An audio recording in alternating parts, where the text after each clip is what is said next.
Hi, and welcome to this week's live edition of Marketplace Masters, proudly brought to you by Merchant Spring, the leaders in marketplace analytics for agencies and vendors. As usual, we are delving into the intricate world of e-commerce, spotlighting the unique challenges and opportunities facing Amazon vendors today as they seek to elevate their commercial performance. I'm your host, Paul Sonneveld, and in this episode, we're navigating the nuances of scaling vendor performance in an environment dominated by conservative outlooks and finances, particularly those within the family-owned manufacturing sectors. It is my absolute pleasure to introduce a very special guest today, Kai Berger, the driving force behind Hey Home. So Kai stands at the forefront of Hey Home, the strategic and creative mastermind steering a very customer-centric performance marketing agency dedicated to brand manufacturers on Amazon. He has a rich background spanning over 15 years in sales and marketing in Solingen, famously known as the Knife Town.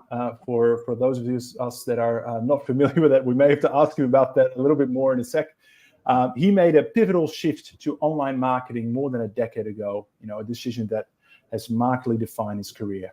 He's known for his straightforward communication style, and he tells me he often prefers a personal phone call over the impersonal nature of the endless email chains, and I can certainly resonate with that. Thank you so much for being on today's show, Kai. Great to have you. So it's my turn? Yeah. Just make sure you hear me. Welcome to the show today. Thanks, Paul. Thanks for the introduction and thanks for having me. Hello, everyone. As Paul already mentioned, I'm Kai from Hey Home in Germany. I'm running my agency Hey Home since 12 years now. And as Paul already mentioned, having been working in the consumer goods industry for 15 years before that. So that means apart from the fact that we are now dealing with Amazon for quite some time, or with Amazon business growth, I have also been working and seeing the perspective from our clients, like marketing and sales of typical, mostly German consumer goods companies, family driven, and so on. Excellent. So I have to ask, explain a little bit more about the Knife Town. For those of us who are not familiar with Solingen, I'm not even sure I'm pronouncing that correctly. 10 seconds. What do we need to know? For those of us, you're coming from the Knife Town. I'm picturing a town riddled in violent crime, but I'm sure that's not the case.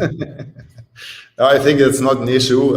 Maybe it's an issue that at the moment many companies have too much inventory after the COVID time. That's somehow challenging for the larger companies, like you might know, Zwilling, Henkel's as one of the market leaders. Wüsthof might be popular in Australia and elsewhere. Yes. But in general, this industry exists since hundreds of years. Zwilling, for example, since I believe 1731, and it's still a very large industry and very meaningful because everyone is using knives every day, mostly in the kitchen and not on the streets.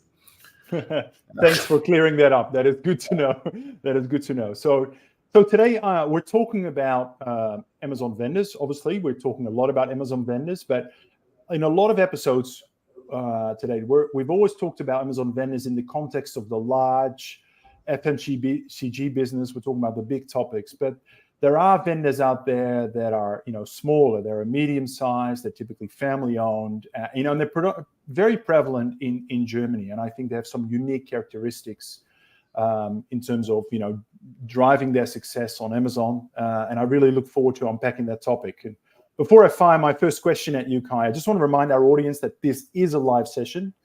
So if you do have questions, head to LinkedIn, put them in the comments section, and if time allows, if there's sufficient questions, Kai and I will jump into those, meaning I will just ask the question and Kai will try and answer it, which would be great. Let's jump right in. Let's set some context here.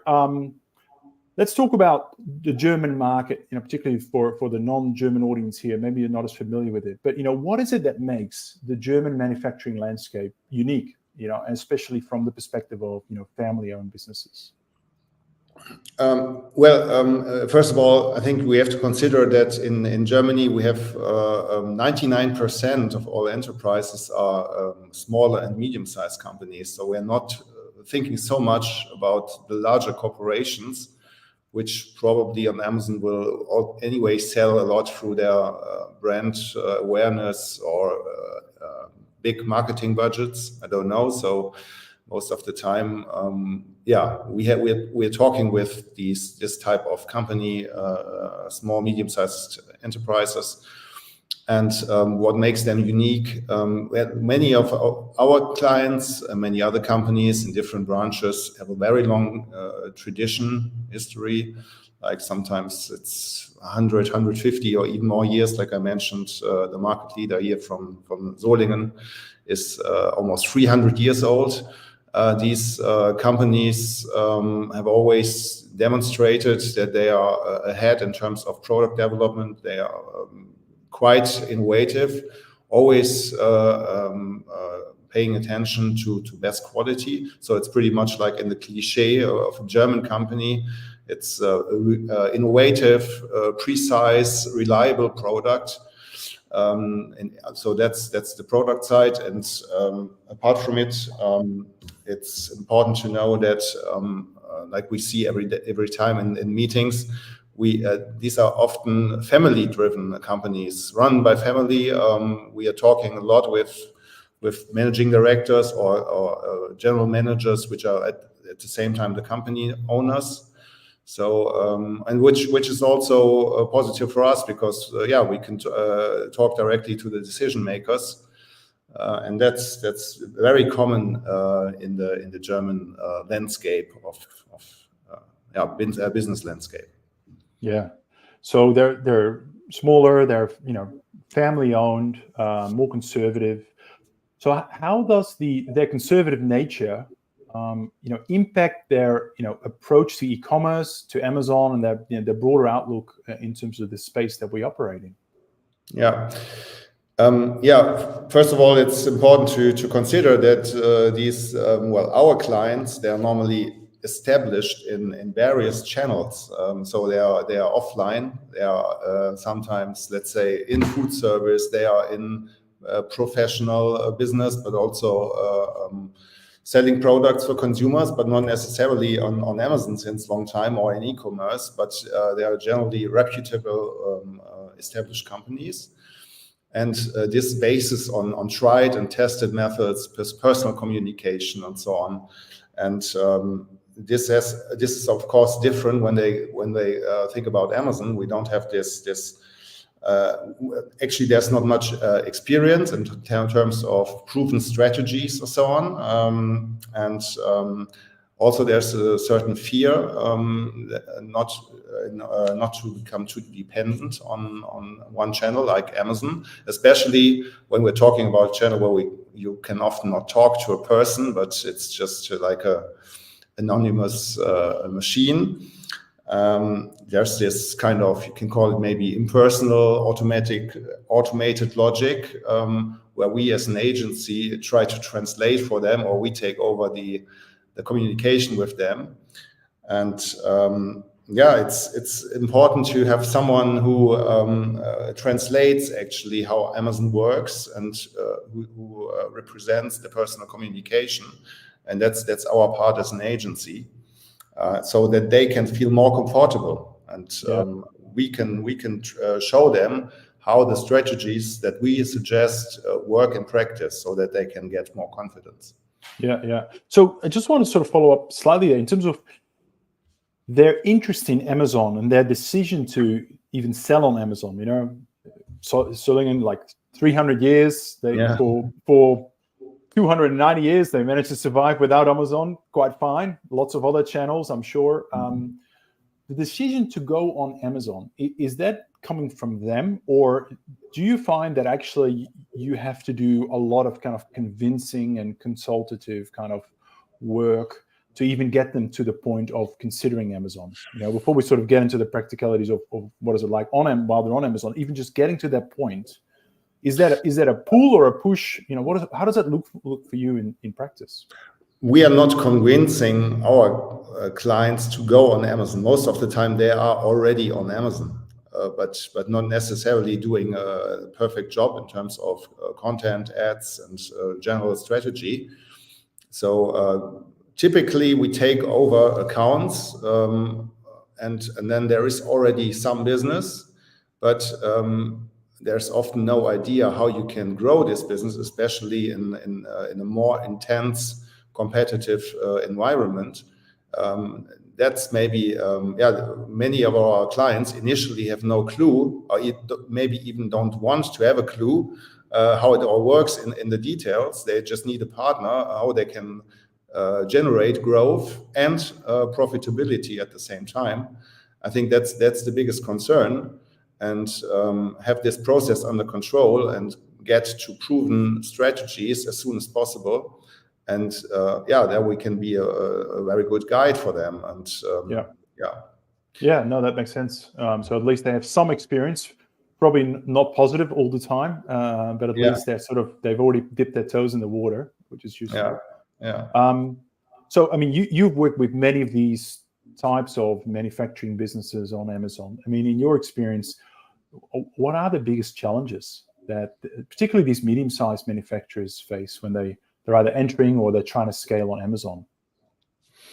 Yeah, I think the first challenge is at all to understand how Amazon actually works. It's quite complex, and so we have to explain. For example, it's a very typical initial question, or maybe a misconception when we talk about prices. For example, it's really surprising how many companies believe that they have issues with the price levels, for example, just because they are selling on Amazon, or they are getting blamed by their retailers, their offline retailers, that price levels on Amazon are down. But it's into explaining them that it's not because of their contract with Amazon, or that they supply Amazon or so. It happens anyway, whether they are on Amazon or not. So we're talking about prices, we're talking about control over the brand. How can I make sure that my brand looks nice, and that it looks like in the other channels, that it corresponds with my corporate identity? How can I make sure that this is the case? And then we are talking a lot about fulfillment. How does actually do the logistics work in vendor, in Seller Central? How is the fee structure? How is the process? And we always notice that there's a lot of uncertainty about the processes, about the cost, about how to calculate. That's and especially that how can I calculate and make sure that in the end I will have a profit and not lose money. That's basically the main points that we're talking about initially. Yeah. I guess that makes sense in the context of, fewer resources than the larger manufacturing business will have, or in terms of working through some of those. So, a couple of challenges and things to sort of work through. But are there any specific opportunities for these types of manufacturers? Are there any areas where you feel they have an advantage or an opportunity versus maybe other vendors, or Absolutely.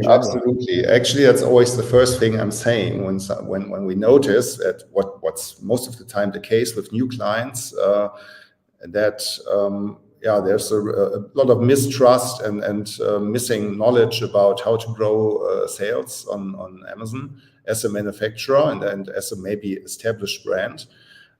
We believe, and we see every day, that a brand manufacturer who has outstanding products, is innovative, brings new products all the time, and so it's not comparable with businesses which maybe have more like an Alibaba sourcing based business.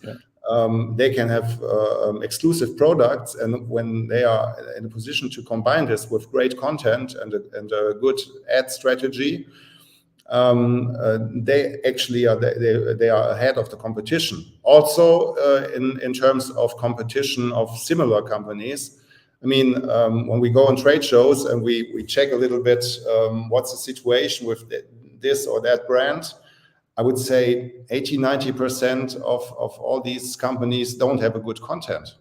They haven't even started maybe to create good content. So every company with a nice brand already and great products has fantastic chances to grow on Amazon. Yeah, that's a really, really good point. Really good point. Practically speaking, what are, you know, as an agency, you know, what are some of, so you've taken on, let's sort of set the scene. You've taken on a new customer. You work through a bit of a strategy with them. You know, are you able to share with our audience maybe some of the key strategies or approaches that you have found to be particularly successful in growing these businesses on Amazon? I have to say that actually it's quite easy. It's more or less in a certain way. It's always the same way how we can get to success. I think it's first of all, before even thinking about content ads and so on, or KPIs or whatever, it's a people business, and we have to build trust. So as I mentioned before, the people we are talking to, like general managers, marketing managers, sales managers, they're used to talking to other people like customers or suppliers, and rely on long-established relationships. So it's important, first of all, that they trust us and they trust our strategy. And so in the beginning, that's very important, before they even listen to us. And then we try to also make sure that they understand the relation of visibility, paid organic visibility, click rates, conversion rates, and so on. We try to create some understanding for all these terms, which maybe they have heard a million times, but no one ever explained it properly to them. And I can only invest into a strategy when I understand what's going on. So I would never give money for something where I don't understand why this should be a good idea. So I think this plays a very important role before we even talk about, or we maybe talk about all these special terms which you hear all the time. And so most important, visibility, click rates, conversion, how to optimize. Then more and more, also talking about an Amazon-specific product selection from time to time. That's also an important part of the strategy. For example, it's important, like I mentioned before, it's important to be profitable. And so we would not suggest to pay too much attention to low-price products, for example.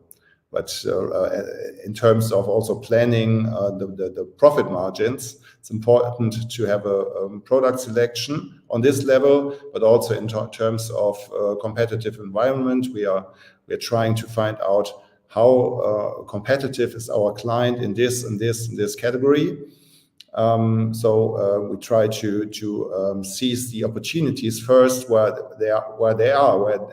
our clients are particularly competitive. And that's actually most of the work actually. And then it's continuous work on the content and ads structure. I mean, some really interesting points there. I actually want to kind of two completely unrelated follow-up questions from you there. But the first one, just on your last point there around product selection and product portfolio and Amazon-specific products. It sounds like you're certainly not advocating, let's just give us all your products and we'll just sell them on Amazon. It sounds you're like very selective there from, a range of reasons, profitability being one of them. I mean, in your experience, what percentage of a manufacturer's like total product range do you tend to start with? I imagine that you may build that out over time, but if a manufacturer makes a couple of hundred products, I mean, where do you tend to start in terms of the initial product selection as an initial range to focus on? Well, the percentage of products of the total range is often quite small. Depends a little bit. I mean, we have clients with 2,000, 3,000 different products. So of course, anyway, we cannot optimize them all at once. And also when you look into the sales statistics, it's maybe 20% of the range, which is really significant. So of course, that's where we start. So we look, okay, how many products do 80% of the turnover? And so we can set our priorities, but we also look at the at specific opportunities when we find some products which maybe are just perfect for Amazon because there's not much competition, and they don't even play a bigger role in their other sales channels. So that's what we analyze and finding opportunities specifically for Amazon. But of course, it's also a lot of just prioritizing by existing business. Yeah, makes sense. Let me give it to my other question, which was much more about this point around building trust. You know, it's certainly something that resonates with me, and I just wonder. You know, and maybe I have a bit of a stereotype in my head that's completely not valid here, but to what extent is it important in your business and this particular client segment to spend face-to-face time with your clients? You know, and I'm particularly saying that in obviously an environment we all know we're all working remotely, but certainly I know a lot of our kind of agency customers in North America, they hardly see their clients. You know, it's all done remotely. It's all kind of done virtually, you know, not an issue, work can be done. But within your particular context in a market that you operate, how important is FaceTime? Or can you get away with, you know, StreamYard and Google Meet? It's extremely important. You know, we can tell our clients a lot of stories and all this bullshit bingo about KPIs and so on. You know, I'm also getting maybe 2-3 phone calls per week from other agencies or similar businesses which try to sell me their services. And the bad thing is they're all telling me exactly the same stuff. And that also happens to our clients. So I do not work, and I notice or I realize that they haven't even prepared for the call. They have no interest in me. Just tell me their standardized crap. Allow me to say so. So I can't have trust in such a company, and I'm not interested in even talking to them. I need to find out that the person who's contacting me first, maybe via phone or on a trade show or whatever, has already analyzed my business and knows a little bit what I'm doing. That's the most important. And then it's initially and also in the long run, it's very important for us to have a frequent personal contact and to meet people, to meet our clients, to have video calls also all the time. We went to the largest consumer goods show in Frankfurt last month, and we spent there 4 days in order to have enough time with our clients. And they appreciate it because they know we just don't want to sell them some Amazon specific mysterious strategies, but we also show interest in their business and we want to align it with their values. And we can't just apply the same thing, one size fits all with every client.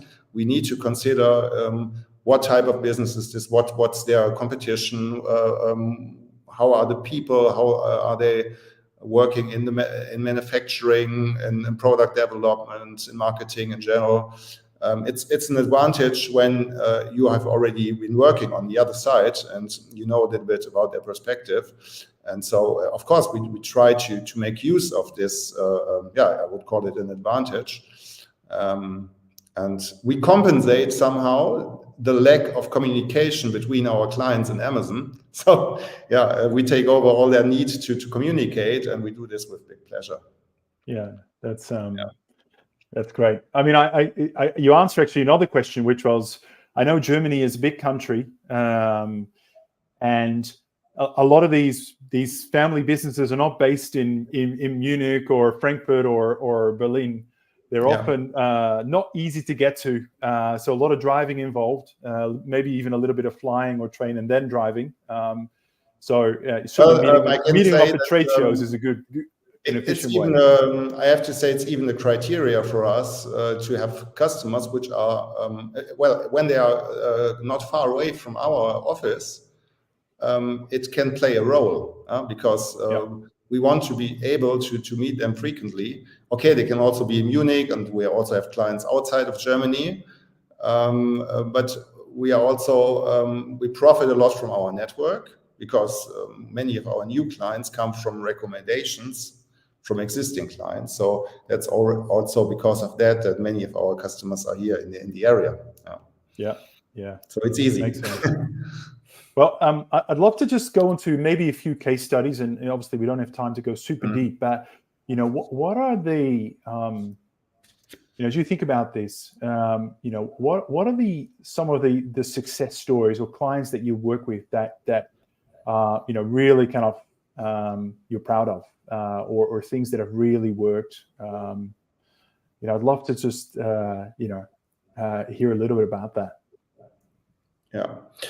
I would now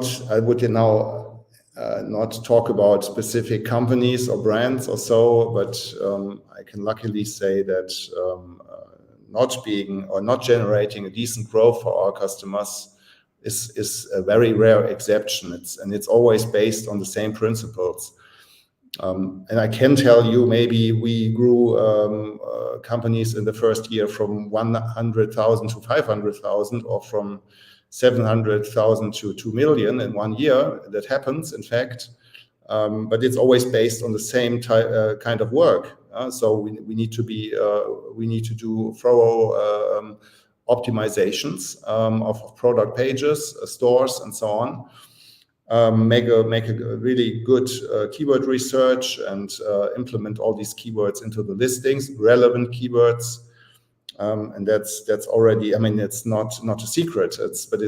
We like to work with these basic principles and focus on them. It's important to have content, good ad structure, A+ stores, of course, and then develop an advertising strategy which fits well together with it, create visibility, and then and also focus on conversion. And that's basically it. That's the way how we manage to grow most of our clients. So and it's we're not afraid of the competition. And we see that, as I mentioned before, many competitors are just not doing a good job. So when we just do the work, that's often already the key to succeed. Yeah, with the trust and relationship behind it, as you mentioned before. Absolutely. So, no, that makes sense. I'm looking at the clock. We're about getting to the end here, but I'm going to try and squeeze in 2 questions to finish us up here. The first one is really around. We've spoken about the fact that these types of businesses are conservative. They don't know they're conservative towards Amazon, but they must be conservative towards using an agency as well in this space. What are the obstacles that you have to overcome, to actually get them on board, to actually get them to be open to using an agency? What are the speed humps you have to you drive over? There are a couple of things. I think first is they are sometimes afraid of the agency being very expensive and not cost effective. I think that's the point number one. Also, the lack of understanding for their business, or the lack of interest in their business. And when we have the first contact, normally they don't know us so well. So that's often an attitude like, oh no, another agency, just not interested in us and being very expensive. So that's some obstacles really to get trust in this initial period. It's also, well, I would say loss of control, being afraid of losing control, just being afraid of an agency just doing their stuff and not communicating and not involving them into what's going on. So because of that, we like to give reports in writing, in person, to keep our clients up to date about the ongoing business, and do a good reporting. That's very important. Okay, but I think what your question was more about the initial obstacles. So it's about the cost, it's about the control, and family and the understanding for their business, and expecting that maybe the agency is not even interested in their business. And that's really a common attitude. And as I mentioned before, another point is an agency is just generating money with their maybe one size fits all process. But it's actually more or less the same, like not being interested in the business. Yeah. Generally learn the business, build the trust, do the right thing. Yeah, great. Well, let me finish up with this question then. As you notice, I'm talking a lot about the personal relationships and building trust. And I believe it's really very important for, if you want to convince a traditional conservative company with an established brand to follow your strategy. That's the first and foremost to do, is to create a personal relationship and to maintain it. Yeah, no, that's at least the experience we make with our customers. Yeah, no, there's a big theme and really good insight, particularly into the German market. I think it's not. I mean, trust is always important, but not to that same degree, or at least that's my kind of perspective. Talking to lots of agency owners globally. All right, well, let's finish up. One last question from me. What do you see as the future for the sort of small to medium-sized family-owned manufacturing business on Amazon? The marketplace landscape will probably get even more important than it is already. So that's what I believe in. And now we see that companies are seizing the existing opportunities, and so it means when this part of the business is growing, also these brands need to prepare for the opportunities and make use of their competitive advantage in terms of the resources they have to develop new products and market them online. So it's surprising how many companies do still very little. So I would urgently recommend that companies, brands, consumer goods brands, would anticipate the growth of marketplaces and prepare for it. That's what I could say about it. Excellent. So that sounds like a lot of opportunities, a lot of unrealized potential yet for. I would say so. Yeah. Those types of no, for sure. Fantastic. Well, we are out of time. Okay, so first of all, I'd like to just thank you for your time, your preparation, and sharing all the years of experience and insights to give us a bit of a flavor of what that market, of small to medium-sized manufacturer looks like, particularly in Germany, and what does it take to be successful, both from their side as well as from an agency side. So thank you for just lifting the hood a little bit and allowing us to peek inside and sharing some really practical tips and advice along the way. So thank you for that. Now, I know you prefer phone calls over emails, but I'm going to ask anyway, what's the best way for people to get in touch? Maybe that's like email their phone number so you can call them, but maybe you can find me on LinkedIn. You can find me go on our website, heyhome.de. That's probably the best ways. Give us a call or whatever. We will certainly soon react, and awesome. Just try to maybe follow me on LinkedIn or get in touch. Or meet up at one of the upcoming trade shows in Germany, no doubt. Always a pleasure. Yeah. I love Fantastic. trade shows. Well, thank you so much, Kai. And till next time, take care. Thank you very much for having me, and thank you for listening, everyone. Thank you. That is it for today's episode of Marketplace Masters. I hope you found this topic in terms of going deep into how do you best serve and work with small family-sized manufacturers, particularly in the context of Europe and within that, Germany. I hope you found that useful.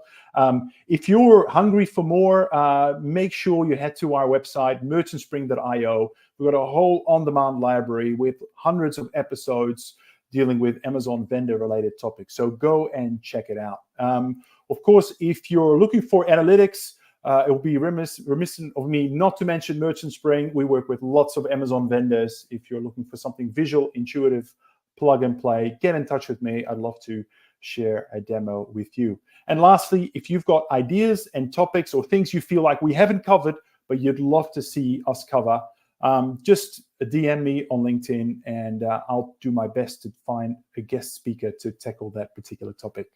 Until next time, take care.